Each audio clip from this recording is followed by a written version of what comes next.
up for Berta Medina!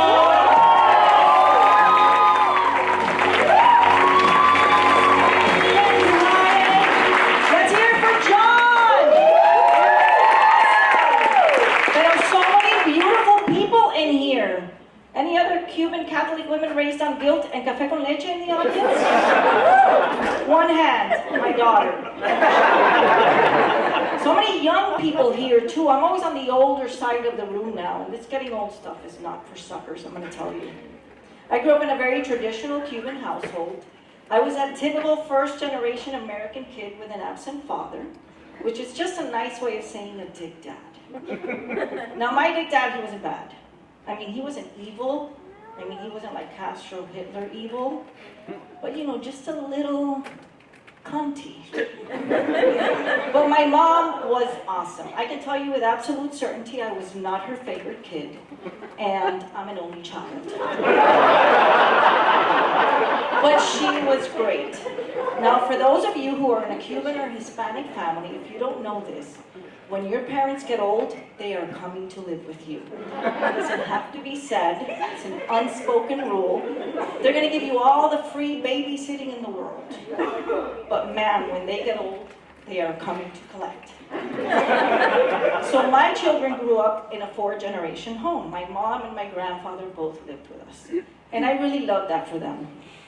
And you see, it was all fun and games until my mother-in-law moved in.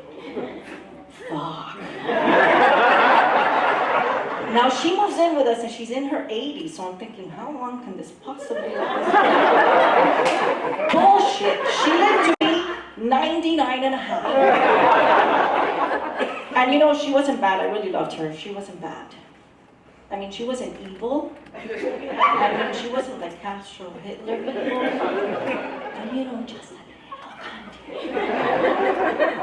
now, this managing aging parents as you're getting old yourself, I had to bring in the element of menopause into this equation.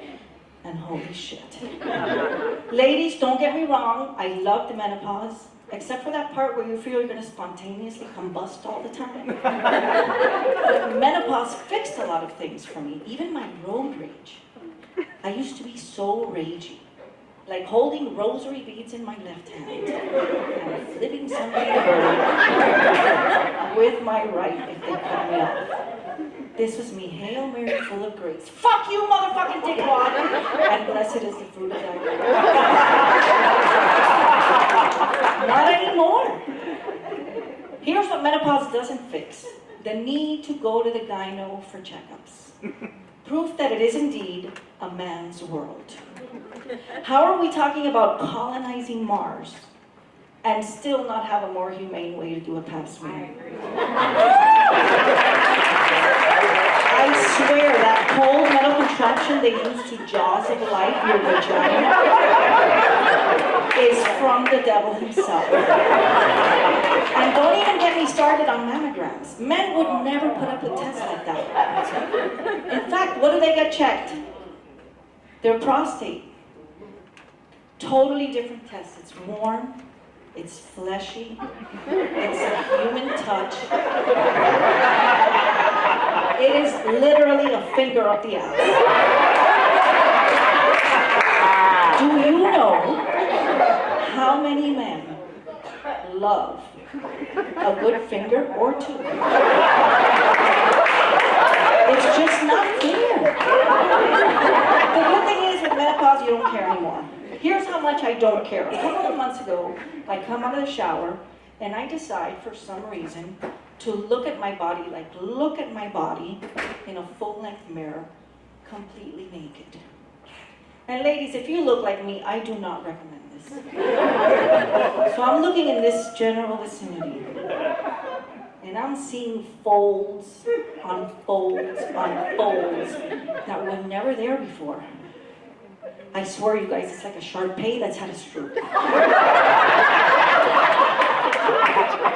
So it should come as no surprise that 2 years ago, after 35 years of marriage, my husband and I divorced. Everyone know number one cause of divorce. All at once? Marriage. Yes. But we get along great, and I can't get used to calling him my ex-husband. So I started calling him my baby daddy. He fucking hates it. Like, loses his shit every time. And Cubans are really vengeful guys, if you don't know. So about a week ago, we're at a nice family dinner at Ruth Chris. And he runs into one of his oldest clients, Mike, who I've heard about for years, but had never actually met in person. Now, mind you, Mike is very successful, very well connected, very good looking, and now very single. So they're going on and on talking, and I notice that they start walking towards me, and I am literally getting nervous. So baby daddy comes over and says, Mike, this is Gerda, my ex-wife. We got divorced a couple of years ago, but we get along really well because she's not bad. I mean, she's not evil. She's not Castro, Hitler evil. That's my time, guys.